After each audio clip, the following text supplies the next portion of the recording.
Good afternoon, good morning. Welcome and thank you for joining us on the special occasion of President Gregory Floyd receiving the World Peace Prize Roving Ambassador for Peace Award.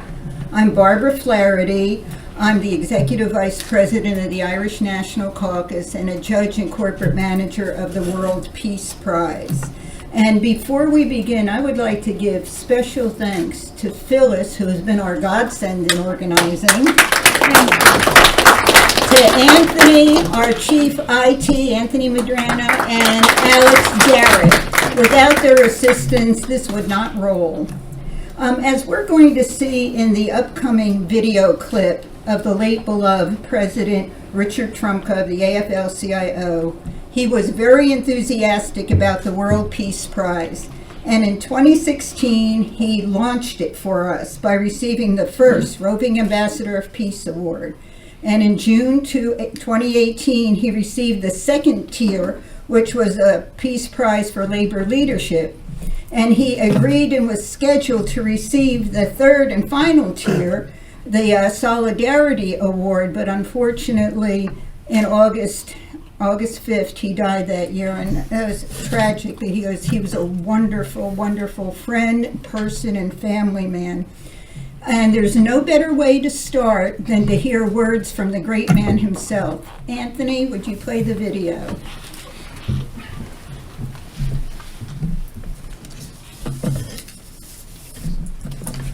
First, let me thank Barbara Flannery and Father McManus and all those that were involved in bestowing this great prize. And let me say that I'm very, very deeply honored to receive this award on behalf of the working people of this great country. Now, I'm also going to thank the World Peace Prize Awarding Council for recognizing the nexus of the connection between organized labor and peace. Too many times in the past, we're not looked at as being part of the peace process. And the recognition of fighting for social justice and its connection to peace is very much appreciated by all of those that have gone before me and whose shoulders that all of us stand on. So we want to thank the World Peace Prize Awarding Council for recognizing that connection.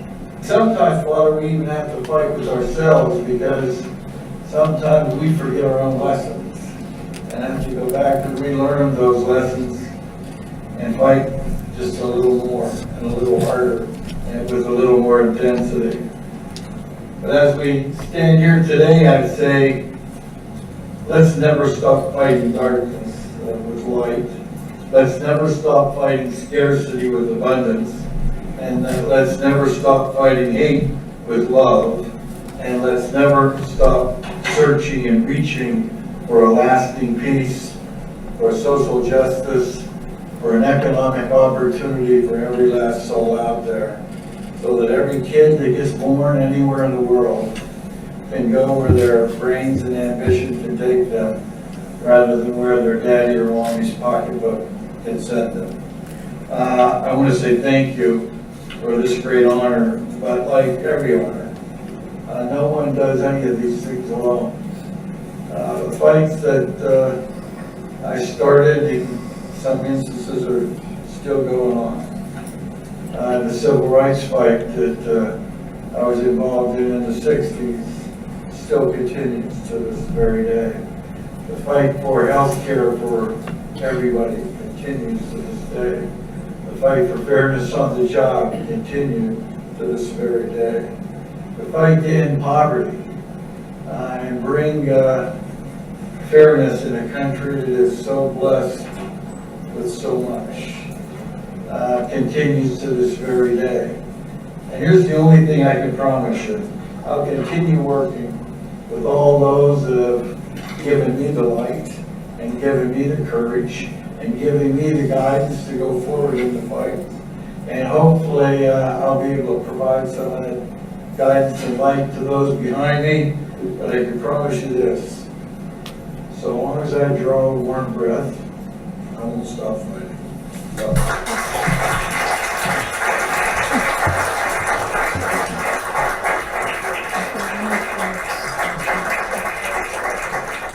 Well, President Trumka was a wonderful man, and may he rest in peace, and for us, his memory is a blessing. Now, we have a short PowerPoint. I promise not to read every slide. I used to be a teacher. I know that will bore you, but I'll read a couple of pertinent quotes, and we can see just the beginning.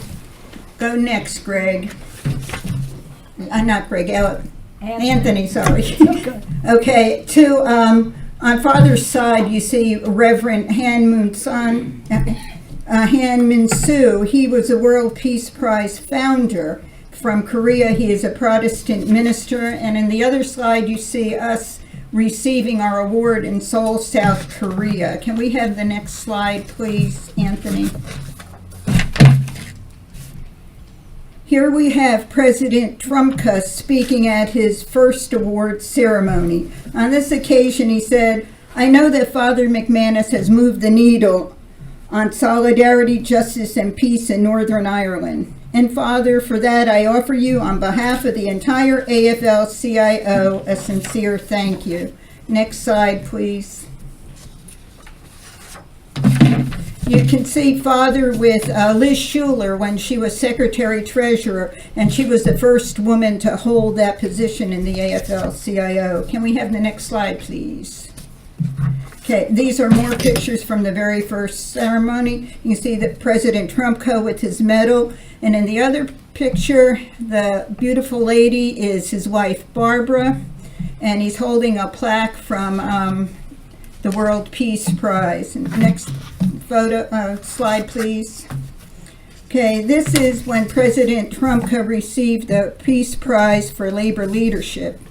And in the second photo, or the bottom photo, you can see Father and President Trumka. And behind President Trumka, which may be difficult for you to see, is a picture of his son, Rich Jr., when he was a football player.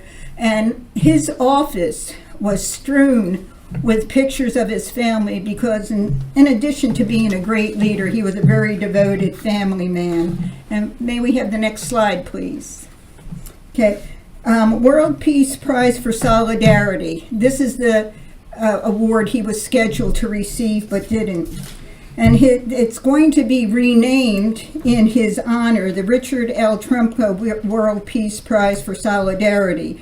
And on hearing that, the Trumka family said, "Rich believed deeply in bringing diverse groups together to address their common struggles.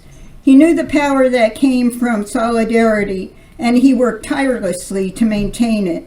We are honored that Rich's name will live on, always linked with solidarity and peace, because the World Peace Prize for Solidarity will be renamed in his honor, the Richard L. Trumka World Peace Prize for Solidarity. Solidarity forever." And Liz Schuler, who then rose to the presidency, said, "No one more deserving of this honor." She was welcoming the prize. And also International President Cecil Roberts, United Mine Workers, who was also a lifelong friend of the Trumka family, said, "I wish that he was still alive to accept this award." And next slide, please. That's to Ferry Gebra, who at that time was Executive Vice President of the AFL-CIO, and he said, "I want to thank the World Peace Prize Council, Father McManus, and Barbara Flaherty for all you do and for thinking of me for this honor. Thank you, Reverend Dr. Han Min-soo, for your vision and kind words." And that was in 2017. Next slide, please. Okay. This is a slide, a picture that was taken when they were doing some work and discussing things to come up. If you look behind Rich, you will see, or over Father's shoulder, the picture of Rich when he was younger with both his parents. And as I said, his office was strewn with pictures of his family, and behind his desk he had artwork from his young grandchildren. Next slide, please. This was at the award ceremony of Elizabeth Powell and Esther Lopez when they received their award, and Liz Schuler asked to come and speak at it, and this is what she had to say. Thank you, Barbara Flaherty, for the kind introduction. I also want to thank Father Sean McManus for his leadership and vision, as well as Dr. Hanman Sue and the entire World Peace Prize Awarding Council for everything they do to build a better world. There is a crystal clear connection between the labor movement and peace and justice in the world. It is a central part of our mission, our history, and the work we are proud to be leading today. Peace and justice come through unity and solidarity. It just doesn't drop in your lap. You have to fight for it. We are striving for peace and justice for all working people, and for working men and women are leading the way. And this was in February of 2019. Next slide, please. Shows a little bit of history of Father with the labor movement. He's here with former President John Sweeney. Next slide, please. That's Liz Powell, who's Secretary-Treasurer of the Postal Union, with Mark Dimmenstein, the President. Next slide, please. We have Terrence Melvin, Secretary-Treasurer, New York State AFL-CIO in 2019. Next slide, please. Dr. Everett Kelly, National Secretary-Treasurer of AFGE. Next slide, please. Montserrat Garibay, Secretary-Treasurer, AFL-CIO. Next slide. P.D. Talley, Secretary-Treasurer, Ohio State, AFL-CIO. And what a wonderfully nice woman she was, or is. Next slide, please. Shelley Davis, Secretary-Treasurer, Connecticut State, AFL-CIO. Next slide. This is General President Frank Christensen of IUEC. He received the Roving Ambassador Prize earlier this year. He's a wonderful, wonderful person. Next slide, please. There's a younger Father, Sean, with Mo Biller, President of the Postal Workers Union from 1980 until his retirement in 2001. Next slide, please. We have Teddy Gleason, President of ILA, and George Meany. Next slide. Here we have, left to right, Patrick Campbell, President of the United Brotherhood of Carpenters, Teddy Gleason, International Longshoremen's Association, and Tom Donahue, who was Secretary-Treasurer and President of the AFL-CIO in 1995. Next slide, please. This shows Father McManus and Martin Luther King's son, Martin Luther King III. They were picketing the British Embassy at that time for peace and justice in Ireland. The lower photograph shows Father Sean with Cesar Chavez, who was also there at the picket. Next slide, please. We see John Lewis with Father Sean McManus, and I have to tell you, John Lewis was a remarkable man. I would run into him, believe it or not, in the Harris Teeter grocery store where we shop in Washington, and he always had time to stand and talk. He never rushed. And the lower slide shows former Representative Joe Kennedy. Can we have one next slide, please? This is the greatest. Muhammad Ali was being recorded at a radio station, and he was talking about the nexus he felt with the Irish situation because the Irish are also seeking peace and justice. Next slide, please. And I don't think you'll recognize any of those people. Who are they? So, President O'Brien says, and I don't know if you can read it, but I have my little cheat sheet. President Sean M. O'Brien lauded the choice of President Floyd for the World Peace Prize, saying, "I want to congratulate Greg for receiving this award. We applaud this organization, the World Peace Prize and the Irish Peace Foundation, mission of connecting labor's fight for justice with the fight for justice on many other fronts. Greg has been fighting on behalf of working men and women his entire life." And there we have the picture of our honoree, President Gregory Floyd. And thank you for being patient during this. At this point, I would like to do a very brief introduction of Father Sean McManus. Father McManus came to America in October 1972, and since then he has incessantly worked for peace and justice in Northern Ireland. In 1974, he founded the Irish National Caucus, and in the words of former New York Congressman Ben Gilman, and I'm sure some of you remember Ben, he was chairman of the House International Relations Committee. Ben said, "No one has done more than Father McManus to keep the U.S. Congress on track regarding justice and peace in Northern Ireland." On February 5th, 1984, Father McManus launched one of the caucus's signature initiatives, the McBride Principles, a corporate code of conduct for American companies doing business in Northern Ireland. And it's very appropriate to tell this audience of labor leaders and labor friends that the first group that endorsed the McBride Principles was the AFL-CIO, and that was something that everybody was very proud of at the time. In addition to all his peace and justice work, Father Sean has authored several books, and My American Struggle for Justice in Northern Ireland, and the updated edition in 2019 tells about the struggle to get Congress to pay attention to the situation in Northern Ireland. So, ladies and gentlemen, may I ask you to help me welcome Father Sean McManus.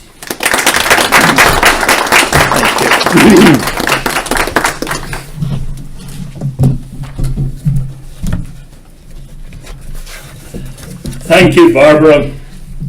God bless the Teamsters. I know you're not all Teamsters, but God bless you all anyway. And God bless our brand new roving ambassador for peace, himself sitting right here. Special word of thanks to Phyllis.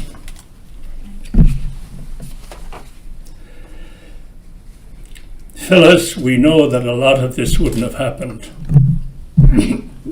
without you. So, thank you. Let me tell you a wee bit, about the World Peace Prize. Barbara mentioned Dr. Han Min-soon, a Presbyterian minister born and reared in South Korea. And he had a vision back in '89,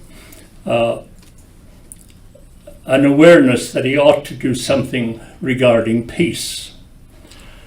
And his idea, because there were already huge, big, Nobel Peace Prize and all of that, all of it very good. His idea was to reach out not just to famous international figures, presidents of the United States, major world leaders, but what about the people who are building peace all the time? Not just for 6 weeks or a year, and then they get the Nobel Peace Prize. And there's a role for that, an important role for that. What about the people who are at it all the time, all across the world? People like yourselves, people like this man here. And he put together an international interfaith council that would pick potential winners of the Peace Prize. And on that council would be representatives of all the major religions in the world.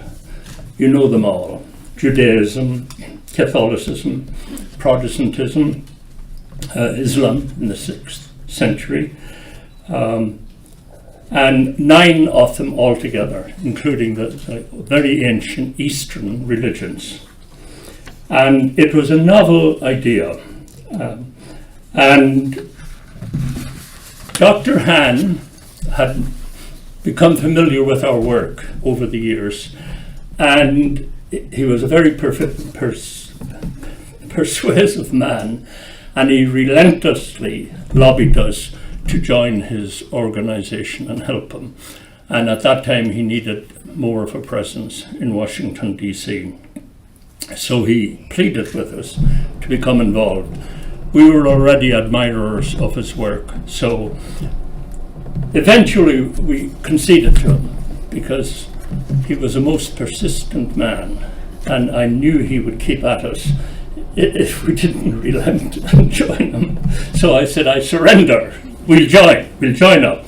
Barbara and I travelled in 2013 to South Korea and were sworn in as judges on this panel that would pick potential winners of the prize.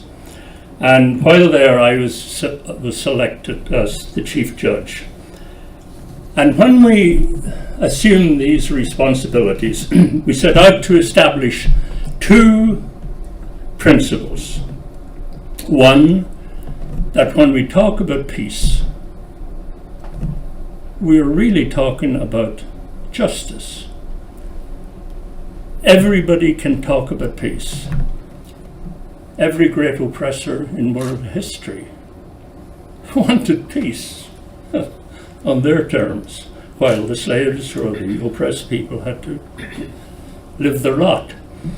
So justice was going to be, if we were to be involved, the heart and soul of the struggle for peace.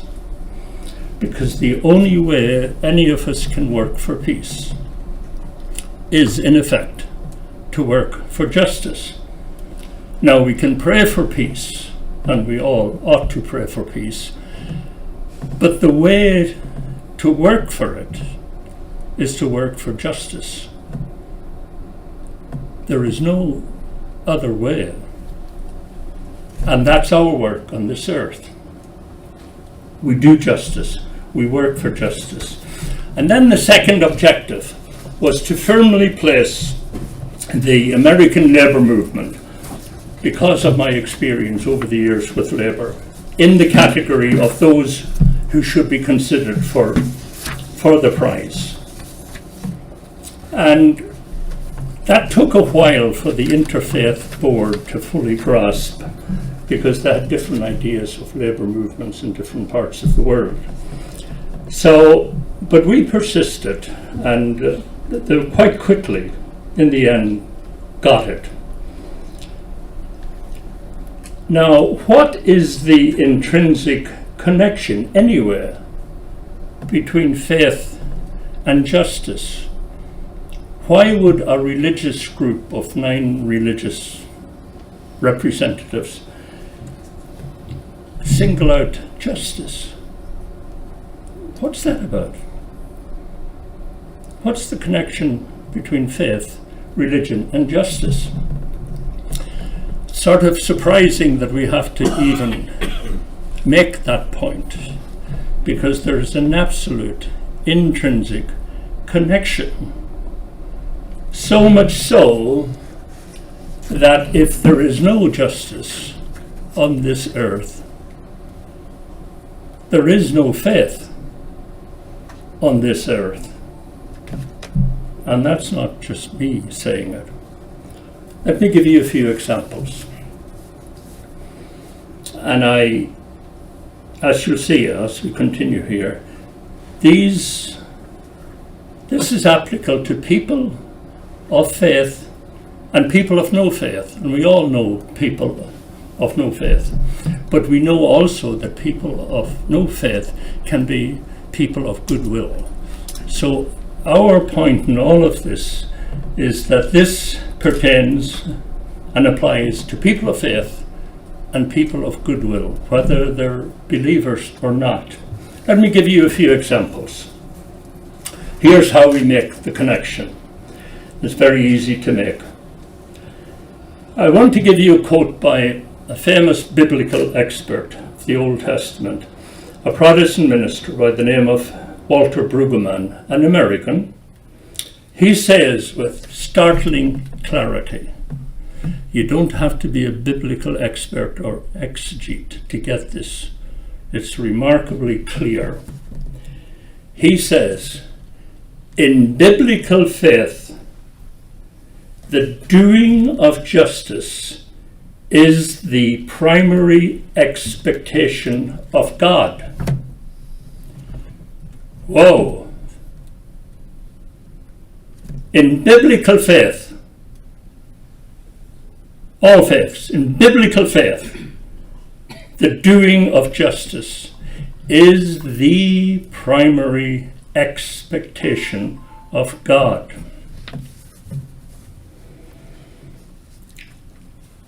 To me, that's a startling, simple expression.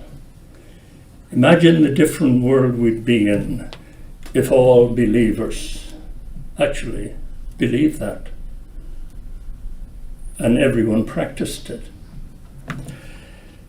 The great prophet Isaiah, who lived around 740 BC, in a wonderful verse tells us that God declared, "I will make justice the line and righteousness the plummet." That may need some explanation, especially for younger folk. Older folk will remember this, that the plummet was a little weight, usually with a pointed tip, which when suspended by a string, a simple string, becomes the plummet line. The plummet line. A pretty good way of ensuring that something is plumb, in other words, straight. And you know, if you're going to be building something, it's important that it goes up in a straight line.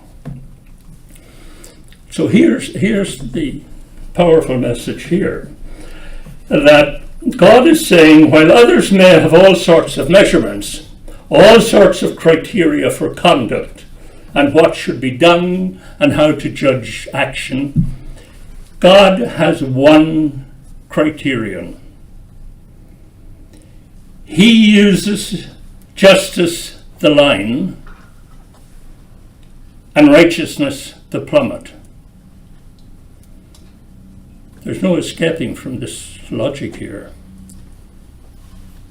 The justice and belief in God, one and the same thing. One and the same thing. A quote from an Islamic scholar. Standing firm for justice is considered closest to godliness.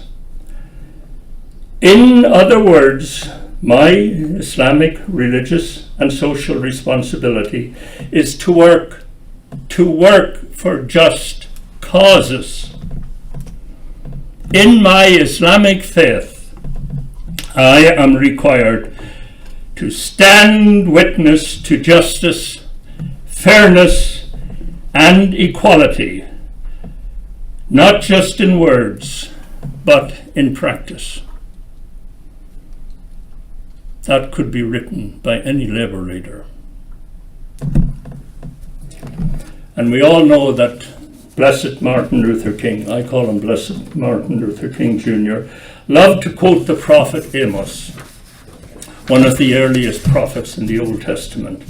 And one of his famous quotes in the Old Testament was, "Let justice roll down like water, and righteousness like a never-flowing stream." So, friends, I've quoted an American Protestant scripture scholar, an Islamic scholar. I've quoted the Bible and quoted Martin Luther King Jr. So I guess I better come up with a Catholic source and a quote. Otherwise the Catholics might come and picket this building. And blame you, President Floyd, for that. And I have a terrific quote for you. Listen carefully to this now, from a group of what seemed to be a conservative church. In 1971, the bishops from all the world met in Rome to address the issue of justice.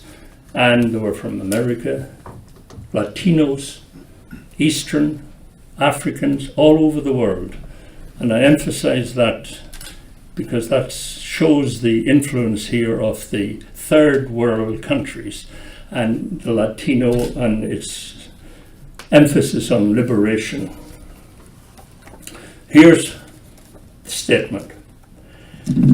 Action on behalf of justice and participation in the transformation of the world fully appear to us as a constitutive dimension of the Church's mission for the redemption of the human race and its liberation from every oppressive situation,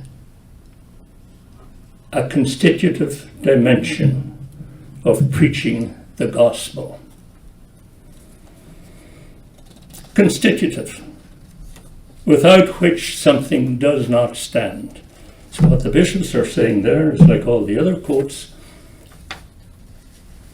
If justice is not part of the equation, there is no gospel. There is no gospel.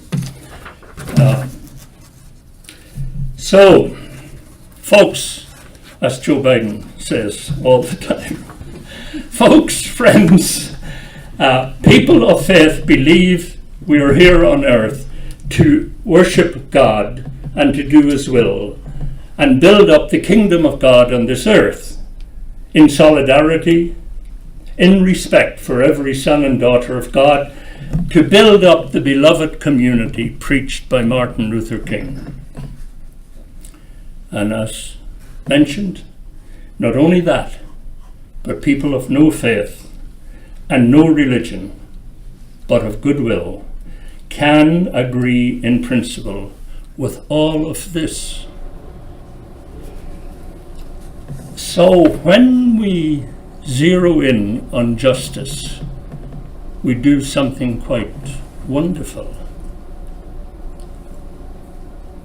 We rope in people of faith and people of no faith, but of goodwill.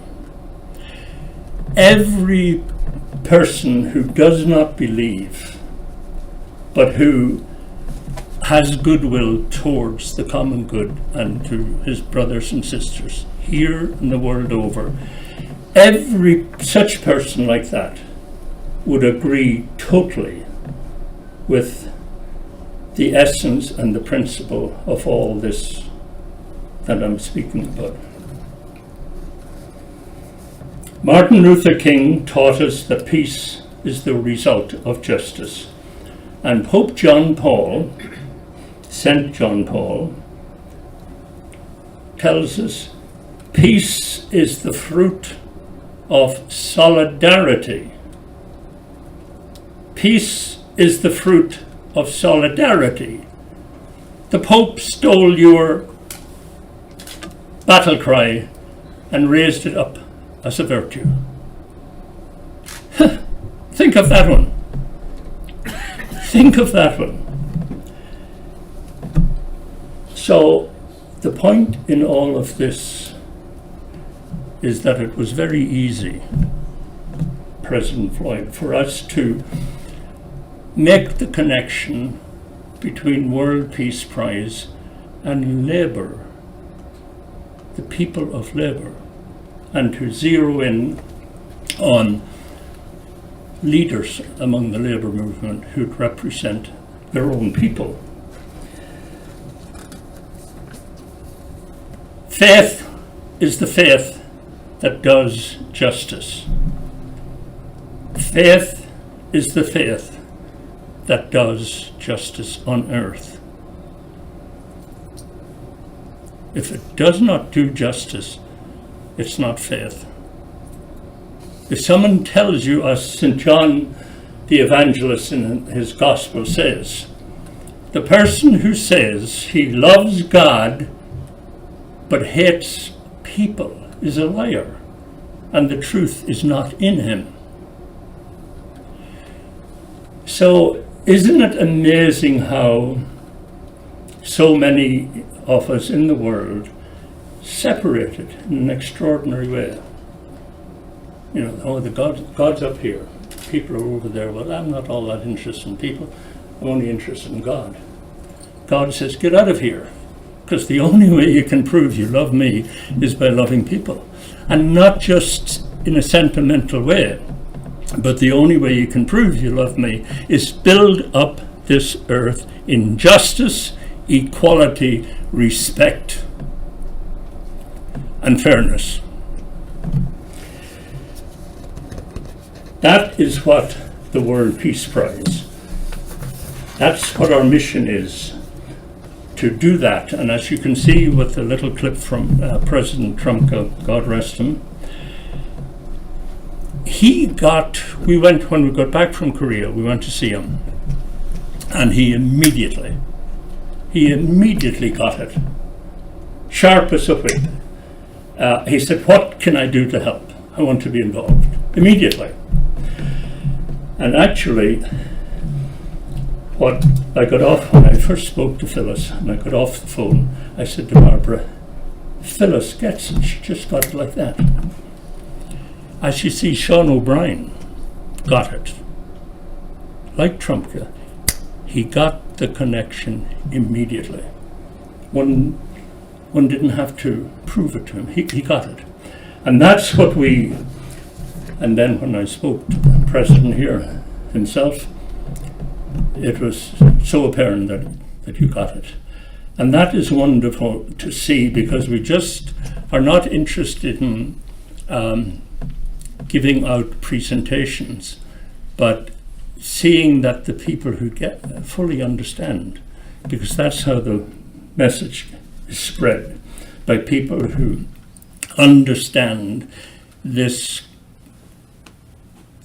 I used to tell older Labour leaders back in the early 50 years ago here that they were almost like people with a religious vocation, a call to the religious life or something, because all of them had that.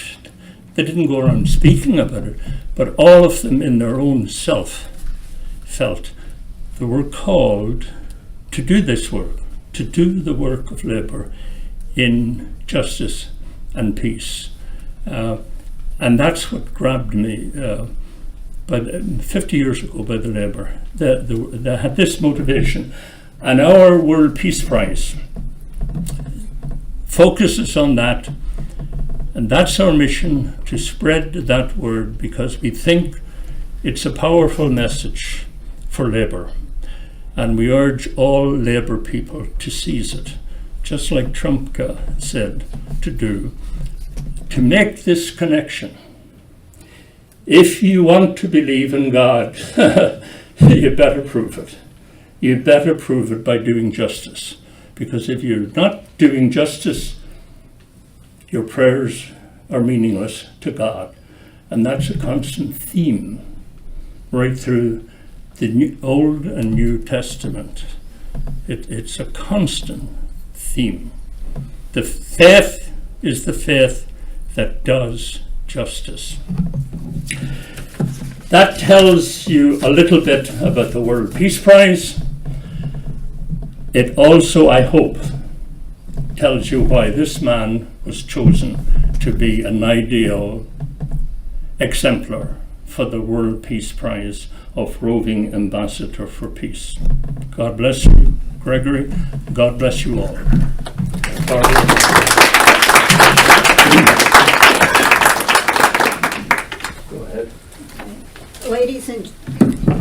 Ladies and gentlemen, in a moment we're going to have the investiture, but I'd like to show you what Greg is going to receive.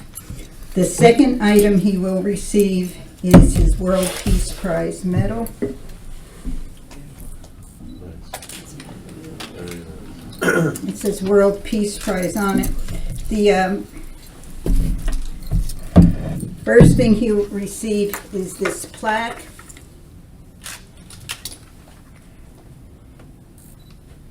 And I will read the plaque to you.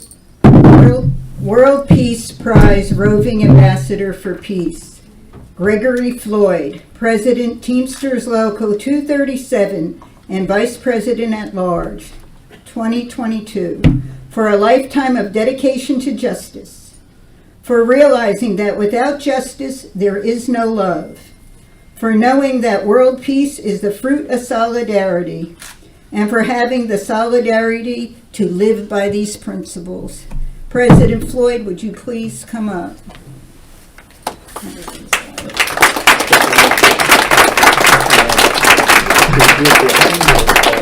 guess we're gonna have to do it to the side. Yeah, otherwise it won't be on. This is okay. Congratulations, Gregory. Thank you. Perhaps you want to stand over here in front Okay. of the podium, we'll get a better shot. The other side. Real I'll go to the other photographers, side. right? Watch the Yeah. cord. Yeah. Okay. I'm practicing. Thank you, though. I'm very clumsy on top of the room. Okay. Yeah, no, you're fine. Just look over here, please. Thank you. Let me say angle this way.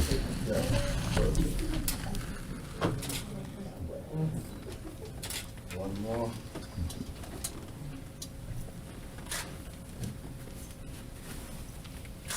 Perfect. Thank you.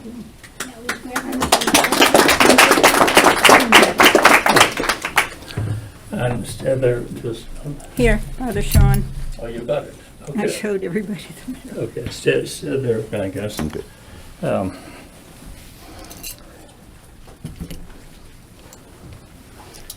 And again, congratulations. Ambassador Thank you. Floyd. Roving ambassador.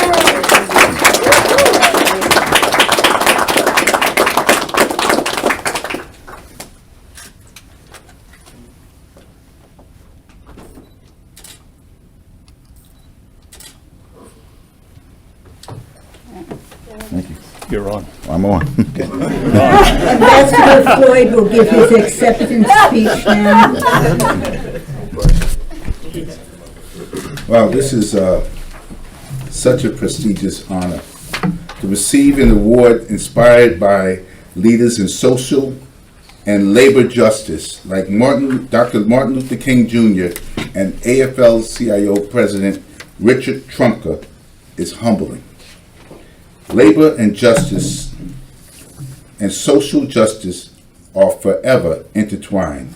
You can't have one without the other.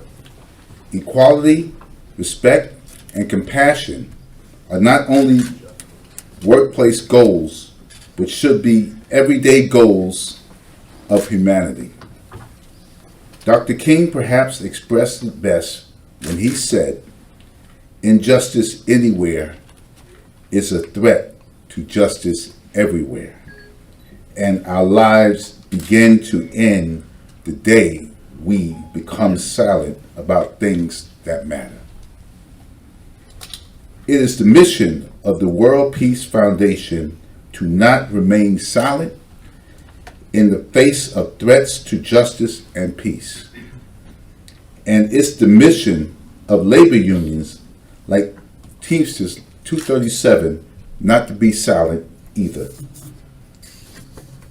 To help ease struggles of hardworking men and women in honor of in and of itself, and to receive an award for that effort lets all people, and especially those of us in the labor movement, know that our efforts are recognized and valued. Thank you, Father McManus, for this honor and for the work your dynamic organization does.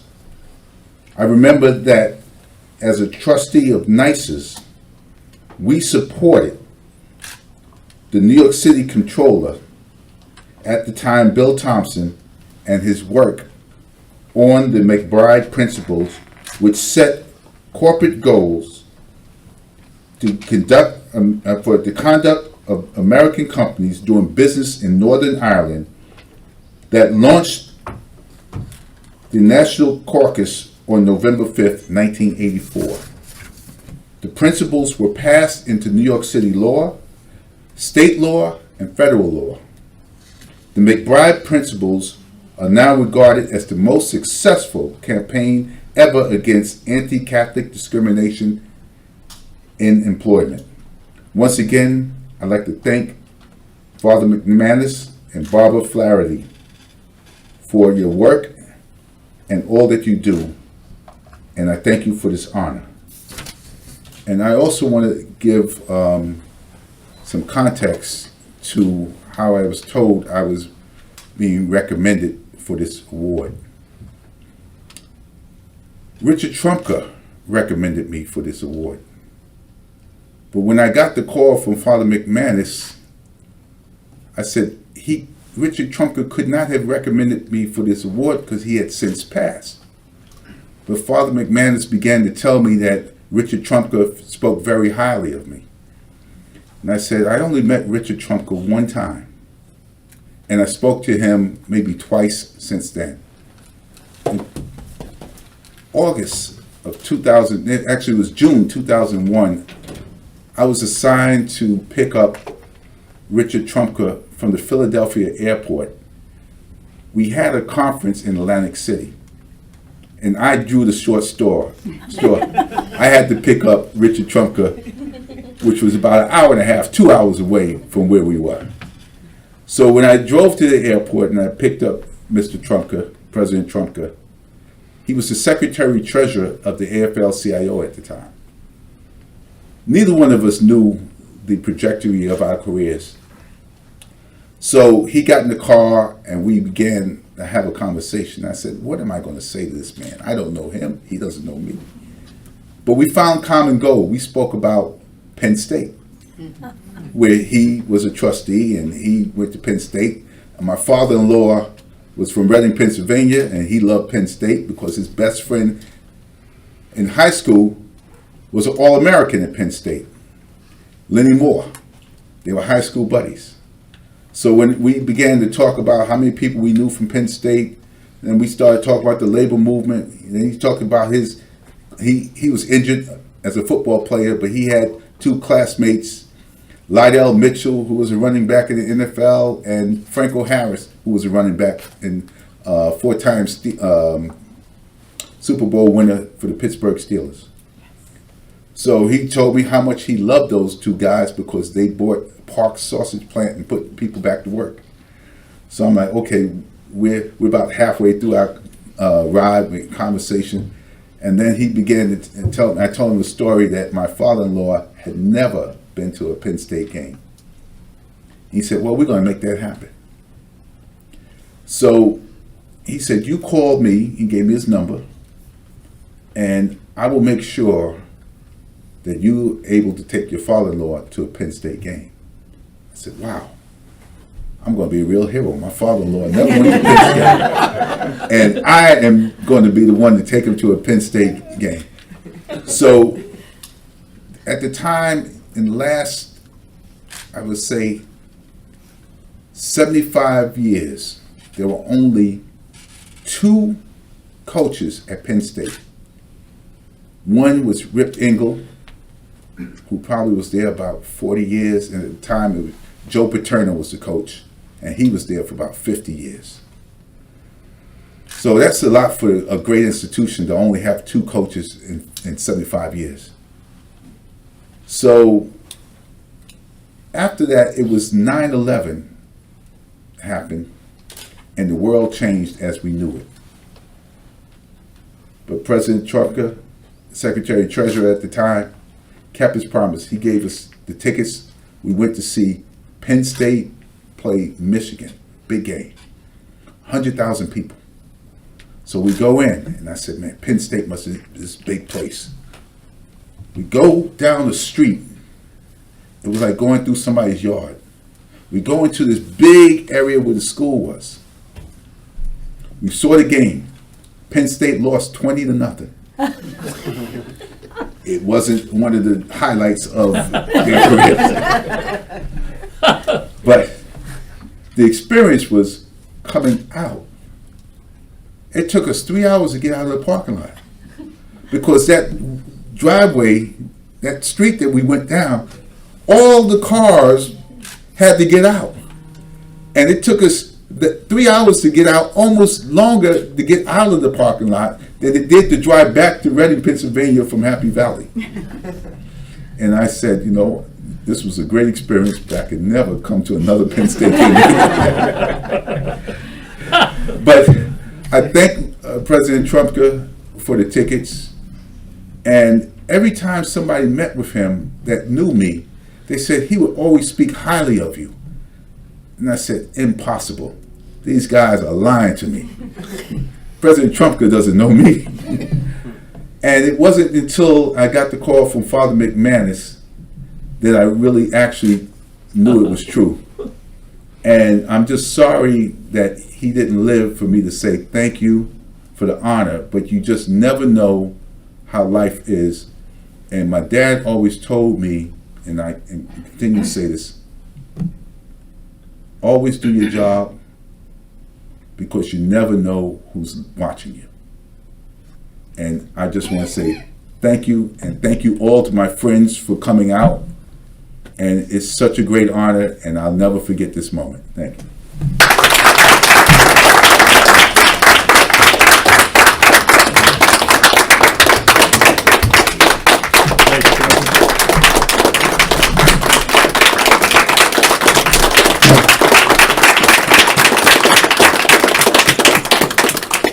Thank you, President Floyd, Ambassador Floyd. Thank you very much. And ladies and gentlemen, this really ends our ceremony. And I want to thank all of you for taking time out of your busy schedules to come and join us in honoring President Floyd, Ambassador Floyd now. And I want to tell you what a joy it has been for Father McManus and for me to come to New York. I spent a lot of my time in New York as a kid. I'm a Jersey girl, and I used to go to see the Bronx Bombers play. Now, I won't tell you how old I am. For those of you in the know, when I would go, there was a number 7 in center field, a number 9 in right, and a number 8, my godfather, behind the plate. So I am thrilled to be back here, and thank you very much, and please continue to enjoy the refreshments. God bless you all. Thank you.